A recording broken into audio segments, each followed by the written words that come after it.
నమస్తే, నేను సిరి. ఏపీలో అయితే అసెంబ్లీ సెషన్స్ అయితే నడుస్తున్నాయి. అక్కడైతే మనం చూసుకున్నట్టయితే AP deputy CM Pawan Kalyan garu Telangana గురించి కొన్ని వ్యాఖ్యలు అయితే చేయడం జరిగింది. అయితే ఇప్పుడు ఆ వ్యాఖ్యలకి ఒకంత పాజిటివ్ వస్తుంది, ఒకంత నెగిటివ్గా వస్తుంది. ఇంతకీ పవన్ కళ్యాణ్ గారు అక్కడ ఏం మాట్లాడారు ఏంటి అనే అంశాన్ని మనకు వివరించడానికి మనతో పాటు ఉన్నారు Janasena official spokes person Srinivas గారు. నమస్కారం సార్. సార్, ఇప్పుడు చూస్తుంటే అన్నీ చాలా జరుగుతున్నాయి, కానీ ఇప్పుడు పవన్ కళ్యాణ్ గారు అసెంబ్లీలో చేసిన కొన్ని వ్యాఖ్యలు మాత్రం చర్చనీయాంశమయ్యాయి. అది కూడా తెలంగాణ అంటే ఆంధ్ర అసెంబ్లీలో తెలంగాణ గురించి మాట్లాడడం ఇప్పుడైతే చర్చనీయాంశమైంది. అసలు ఇంతకు అక్కడ ఏం జరిగింది సార్? ఒకటి, మొన్న గవర్నర్ గారి స్పీచ్ అయిన తర్వాత దాని మీద ధన్యవాదాలు తీర్మానం చెప్తారు కాబట్టి క్యాబినెట్ అంతా మాట్లాడారు. అందరూ సీఎం గారు, డిప్యూటీ సీఎం గారు వాళ్ళందరూ కూడా మాట్లాడారు. ఆ సందర్భంలో డిప్యూటీ సీఎం పవన్ కళ్యాణ్ గారు మాట్లాడుతూ ఈ 9 నెలల్లో ఎటువంటి పాలన అందిస్తున్నాం, భవిష్యత్తులో ఇలా అందించబోతున్నాం అనేటువంటి వివరాలతో సహా చెప్తూ వైజాగ్ స్టీల్ ప్లాంట్ గురించి అనేక విషయాలు మాట్లాడారు. భవిష్యత్తులో కూడా ఇటువంటి పాలన అందించబోతున్న మీద క్లారిటీ ఇచ్చారు ఆయన. అందులోని గత 5 సంవత్సరాల్లో ఏం జరిగింది రాష్ట్రంలో అనేటువంటి వ్యాఖ్యలు కూడా అన్ని వివరాలతో సహా ఆయన చెప్పడం జరిగింది. అందులోని మొన్న జగన్మోహన్ రెడ్డి గారు వచ్చి అసెంబ్లీలో ఎటువంటి ప్రవర్తన చేశారో, వాళ్ళు ఆ 11 నిమిషాలు ఉండి ఇది అరిచారు వెళ్ళారు అన్నట్టుగా వెళ్ళిపోయారో దాని మీద కూడా విమర్శ వచ్చి అది కూడా మాట్లాడారు. గవర్నర్ గారికి కూడా సరైనటువంటి గౌరవం లేదు అనేటువంటి వ్యాఖ్యలు కూడా చేయడం జరిగింది. ఆ సందర్భంలో వచ్చినటువంటి మాట, మామూలుగా పవన్ కళ్యాణ్ గారికి తెలంగాణ అంటే అమితమైన గౌరవం. ఎందుకంటే మా అందరికి ఎలా ఉంటుందంటే, ఆంధ్ర తెలంగాణ అంటే నాకు ఎక్కడో మనసు చూకుమంటూ ఉంటుంది. ఆంధ్ర ఏంటి, తెలంగాణ అంటే మనందరూ తెలుగు వాళ్ళం, కలిసే ఉన్న వాళ్ళం కదా, కొన్ని దశాబ్దాలుగా కలిసి ఉన్నాం. ఏదో 10 సంవత్సరాల క్రితం రాష్ట్రం విడిపోతే ఏదో భూగోళం చీలిపోయినట్టు, మనం ఏదో వేరుపడిపోయినట్టు అనుకుంటే కుదరదు. కాకపోతే సరే, ఒక్కొక్క ప్రాంతానికి ఒక గొప్పతనం ఉంటుంది. ఎలాగంటే తెలంగాణ వచ్చేటప్పటికి వాళ్ళకి మా తెలంగాణ అనేటువంటి ఒక ప్రాంతీయతత్వం, ప్రాంతీయ భావన ఎక్కువ ఉంటుంది. అదే తమిళనాడు వెళ్ళామనుకోండి, వాళ్ళకి భాషాభిమానం ఎక్కువ. మా తమిళ్ అంటారు. వాళ్ళకి ఇన్ని భాషలు వచ్చినా కూడా తమిళ్లో మాట్లాడుకుంటాం. వాళ్ళ వ్యాపార బోర్డులు అన్నీ కూడా తమిళ్లో ఉంచడం అంటే తమిళం అనేటువంటి భావన ఎక్కువ ఉంటుంది. అలా ఒక్కొక్క ప్రాంతానికి ఒక విధమైనటువంటి గొప్పతనం అనుకోవాలి, లేకపోతే ఒక విధమైనటువంటి వ్యవహార శైలి అనుకోవాలి, అలా ఉంటాయి. అదే మాట్లాడుతూ వైజాగ్ స్టీల్ ప్లాంట్ గురించి గతంలో కూడా చెప్పారు ఈయన. వైజాగ్ స్టీల్ ప్లాంట్ గురించి అది ప్రైవేటీకరణ కాకుండా ఉండాలి అంటే ప్రజల్లో చైతన్యం రావాలి, ఆంధ్రుల హక్కు వైజాగ్ స్టీల్ ప్లాంట్ అనేది ఒక ఆ నినాదంతో ఏర్పడినటువంటి సంస్థ అది. దాని గురించి తెలంగాణ ప్రాంతంలో కూడా కొంతమంది అమరులు అయ్యారు అప్పట్లో ఉమ్మడి రాష్ట్రంలో. కాబట్టి అటువంటి భావన ఇక్కడ ప్రజల్లో తక్కువ అయింది. ప్రజలు కానీ పోరాటానికి ముందు వస్తే వాళ్ళ వెనకాల మన అందరం ఉండొచ్చు. అదే తెలంగాణలో ఉండుంటే ఈ పాటికి మా తెలంగాణ అనేటువంటి భావన ఎక్కువ ఉంది, కానీ ఇక్కడ తక్కువ. ఇక్కడ అన్ని రకరకాల కులాల విషయాలు ఎక్కువ ఉంటాయి తప్ప ప్రాంతీయ భావం తక్కువ అనే విషయం చాలా స్పష్టంగా ఇది వాస్తవం. తెలంగాణ ప్రాంతం వాళ్ళకి ఏంటంటే అదే మరి కేసీఆర్ 10 సంవత్సరాలు పాలించాడు అంటే ఆ భావంతో సెంటిమెంట్ పునాదుల మీద కొన్ని పార్టీలు నడుస్తున్నాయి ఇక్కడ. అంటే ఇక్కడ ఏమవుతుందంటే మన రాష్ట్రం, మన వ్యక్తిగతం, మన అభివృద్ధి కంటే కూడా ఆ పొర ఎక్కువ ఉంటుంది. ఇది మా తెలంగాణ అనేటువంటిది ఒక భావన ఎక్కువ ఉంటుంది. సరే, అది మంచిగా చెడ కొన్నాళ్ళ పోయిన తర్వాత ఈ సెంటిమెంట్ పునాదుల మీద నడిస్తే మా జీవితాలు ఏంటి, మా భవిష్యత్తు ఏంటి ఆలోచన వచ్చినప్పుడు వేరేగా ఉండొచ్చు. ప్రస్తుతానికి మాత్రం ఆ భావన ఎక్కువ ఉంది ఇప్పుడు కూడా.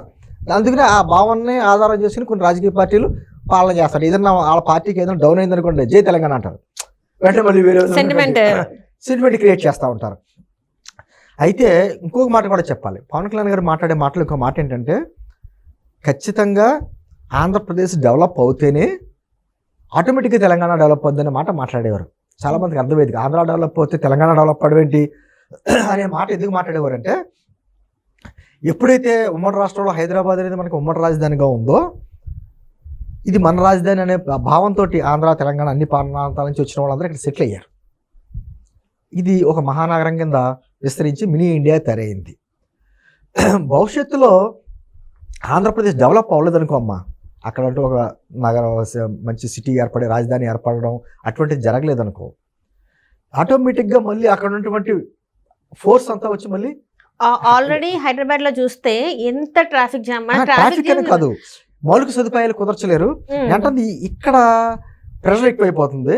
అప్పుడు జాబ్స్ ఏమైపోతుందంటే పరంగా కూడా చూసుకుంటే ఇక్కడ సమాజంలో ఏమొస్తుందంటే బయట వాళ్ళు వచ్చి మా ఉపాధి అవకాశాలు దెబ్బతీస్తున్నారనే భావన వస్తుంది. ఆల్రెడీ చాలా వరకు వచ్చేసింది ఇక్కడ. అటువంటి భావన రాకుండా ఉండాలి అంటే అక్కడ మౌలిక సదుపాయాలు పెరగాలి, అక్కడ అన్ని ఉపాధి అవకాశాలు పెరగాలి. అందుకని ఆంధ్ర డెవలప్ అవడం ఖచ్చితంగా తెలంగాణకి ఇంపార్టెంట్. అంటుంది ఇది చాలా లోతుగా ఆలోచించాలి.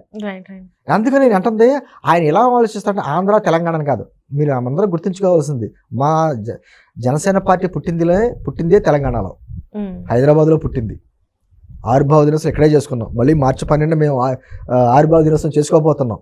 పుట్టింది ఇక్కడ, విస్తరించింది 2 రాష్ట్రాల్లో ఉంది, అది వేరే సమస్య. ఆంధ్రాలో అయితే కొంచెం గట్టిగా బలపడింది, తెలంగాణలో కూడా బలపడడానికి ప్రయత్నం చేస్తున్నాం. ఏంటంటే ఏదనుకున్నా మనం తెలుగు వాళ్ళు గతంలో ఒక ఉమ్మడి రాష్ట్రంగా ఉన్నప్పుడు భారతదేశంలోనే ఒక బలమైన ఫోర్స్గా ఉండేవాళ్ళం. సరే విడిపోయిన తర్వాత బలహీనపడ్డామా, రాజకీయంగా ఎటువంటి ఇబ్బందులు ఎదుర్కొంటున్నామా అన్నది అవన్నీ వేరే చర్చ. కాకపోతే ఏమంటున్నానంటే ఆంధ్ర తెలంగాణ కూడా ప్యారలల్గా డెవలప్ అవుతే దేశానికి దిక్సూచిగా ఉండాలి. ఇప్పుడు మన తెలుగు వాళ్ళం, ఇప్పుడు శ్రీనారాయణ రెడ్డి గారు తెలంగాణ వ్యక్తి కదా, ఎంత చక్కటి మాట చెప్పాడండి ఆయన. వచ్చాడన్నా వచ్చిండన్నా వరాలు తెలుగు ఒకటే అన్నా అన్నాడు ఆయన. కొంతమంది వచ్చాడు అనొచ్చు, కొన్ని ప్రాంతాల్లో వచ్చిండు అనొచ్చు. భాష ఒకటే, యాసలు వేరేగా ఉంటాయి, మాటలకాలు వేరే కదండి. ఇప్పుడు తెలంగాణలోనే ఒక చోట వచ్చిండు అంటారు, ఒక చోట వచ్చిండు అంటారు. అంటే ఒక జిల్లాకి మారితేనే యాస మారుద్ది. నేను అంటుంది అద్భుతమైనటువంటి తెలుగు అనేటువంటి భావన కింద ఉన్నాం మనం అంతా. అది తెలంగాణ కావచ్చు, ఆంధ్ర కావచ్చు. ప్రజల్లో ఆ వ్యతిరేకత లేదు, ప్రజలందరూ చక్కగా కలిసి ఉన్నారు. అన్ని రకాలుగా సంబంధాలతో ఉన్నారు. ఇటు వచ్చి నాయకులు అవసరాలకు వచ్చినప్పుడు వాళ్ళ అవసరాలకి ఈ తెలంగాణ ఆంధ్ర అనే విభజనవాదం తీసుకొస్తా వాళ్ళు ఏదో పబ్బం గడుపుకుంటూ ఉంటారు. ప్రజల్లో ఆ వ్యతిరేకత లేదు. నేను పదే చెప్తుంది, ప్రజల్లో అటువంటి వ్యతిరేకత ఎక్కడా లేదు, ప్రశాంతంగా ఉన్నారు ప్రజలు. ఈ రోజు నా పవన్ కళ్యాణ్ గారు ఈ వ్యాఖ్యలు అంటే రాష్ట్రం ఏ విధంగా గత 5 సంవత్సరాల్లో సర్వనాశనం అయింది, తిరిగి గాడిలో పెట్టడానికి ఎటువంటి ప్రయత్నం చేస్తున్నాం, అదే సందర్భంలో మేము డెవలప్ అవుతున్నాం కాబట్టి మా కూటమి పార్టీల మధ్యన చిచ్చు పెట్టడానికి ఎటువంటి ప్రయత్నాలు చేస్తున్నారు. ఖచ్చితంగా చంద్రబాబు పవన్ కళ్యాణ్ గారు ఏదో రకంగా విడిపోవాలి, ఆ విడిపోయే భావంలో కులాలు అన్ని తీసుకొస్తున్నారు. పవన్ కళ్యాణ్ గారు చెప్పింది ఏంటంటే ఇంకా 15 సంవత్సరాలు ఎవరి గురించి కలిసి ఉంటాం, చంద్రబాబు గారి గురించి కాదు, వ్యక్తిగతంగా నా గురించి, అంటే పవన్ కళ్యాణ్ గారు వ్యక్తిగతంగా నా గురించి అని కాదు, మాకు లాభం జరుగుతుందని కాదు, రాష్ట్రం గురించి రాష్ట్రం లాభపడాలంటే ఖచ్చితంగా కూటమి పార్టీ ఇంకో మరో 15 సంవత్సరాలు పాలన చెయ్యాలి, అప్పుడే రాష్ట్రం అభివృద్ధి చెందుతుంది అనేటువంటి దాన్ని ఏమంటారంటమ్మా రాజకీయాలు అతీతంగా ఆలోచించాడు ఆయన. రాజకీయంగా ఆలోచిస్తే ఏమంటారో, జనసేన పార్టీ అధ్యక్షుడిగా నేను ముఖ్యమంత్రిని అవ్వాలా, నా పార్టీ అధికారంలో అవ్వాలని ఆలోచన ఉంటుంది. తనకి, తన పార్టీకి, తన అధికారంకి, తన వ్యక్తిగత లబ్ధి కంటే కూడా రాష్ట్రం ముఖ్యం అనే భావంతో మాట్లాడుతున్నారు. అదేవిధంగా తెలంగాణలో కూడా పదే రేవంత్ రెడ్డి కావచ్చు, కేటీఆర్ కావచ్చు, ఎన్ని సందర్భాల్లో ఏమన్నారంటే ఈరోజు సైబరాబాద్ హైటెక్ సిటీ అంతా కూడా ఆ రోజు చంద్రబాబు గారి హయాంలో మంచి డెవలప్ అయిందని చెప్పేసి కూడా వాళ్ళ మాట్లాడుతున్నారు. అంటే మనమంతా ఒకే భావనలో ఉన్నాం. ఖచ్చితంగా ఆంధ్ర డెవలప్ అవ్వాలి, ప్యారలల్గా తెలంగాణ పూర్తి స్థాయిలో డెవలప్ అవ్వాలి. 2 రాష్ట్రాల ప్రజలు కూడా డెవలప్ అవుతేనే దేశంలో తెలుగు వాళ్ళు అంటే ఒక మంచి గుర్తింపు ఉండేలాగా ఉంటుంది. లేకపోతే ఆంధ్ర తెలంగాణ నుంచి మనలోనే వ్యతిరేకత చేసుకుంటా ఉంటే మనం ఎవరో డెవలప్ అవ్వం, బయట వాళ్ళకి లోకిపోతాం. ఆ భావన ఉంది కాబట్టి అందరూ బాగుండాలని కోరుకునే వ్యక్తి కాబట్టి పవన్ కళ్యాణ్ గారు ఆ వ్యాఖ్యలు చేశారు. Right sir, right. Thank you so much sir.